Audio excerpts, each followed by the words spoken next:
करते हैं और फिर बाद में ठाकुर जी पांडवों के यहाँ चले जाते हैं। अब विदुर जी भी तीर्थ यात्रा के लिए निकल पड़े। तो विदुर जी का यमुना जी के तट में श्री उद्धव जी से मिलन होता है। जब एक दो संत एक दूसरे से मिलते हैं तो बड़ा प्रसन्न होते हैं। कहते हैं 4 मिले 64 खिले 20 रहे कर जोर और हरिजन से हरिजन मिले बिग से 7 करोड़। जब दो संत महात्मा आपस में मिलते हैं तो 4 मिले 64 खिले। पहले क्या होता देखते हैं तो 2 आंखें इनकी और 2 आंखें उनकी हो गई तो कितनी हो गई 4 मिले 64 खिले। और जब मिलते हैं देखने के बाद मुस्कुराते हैं तो एक व्यक्ति के 32 दांत होते हैं तो दोनों के मिलाकर के 64 हो गए।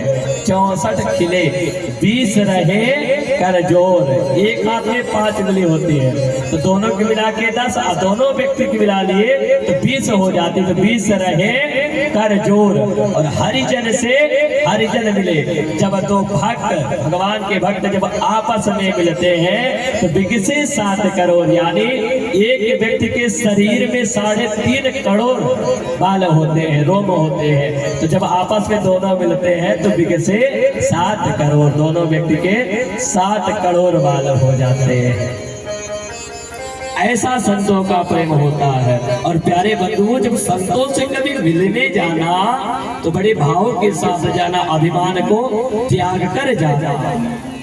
क्योंकि संत मिलन को जाइए तज ममता अभिमान और जितने पग आगे बढ़े उतने तीर्थ समान। कभी भी यदि संतों से मिलना है, संतों का दर्शन करना है तो श्रद्धा पूर्वक जाना, भक्ति पूर्वक जाना, अभिमान को वही छोड़ करके।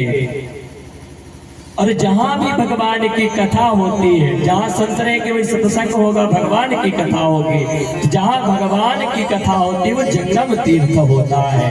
प्यारे बंधुओं तीर्थ 2 प्रकार के होते हैं, स्थावर तीर्थ और जंगम तीर्थ। तो जैसे श्रीधाम वृंदावन हो गया, अयोध्या काशी मथुरा ये सब स्थावर तीर्थ के अंतर्गत आते हैं। परंतु जहां जहां भगवान की कथा होती है, जहां भगवान की कथा प्रारंभ हो जाती है वही जंगम तीर्थ हो जाता है। तो इसलिए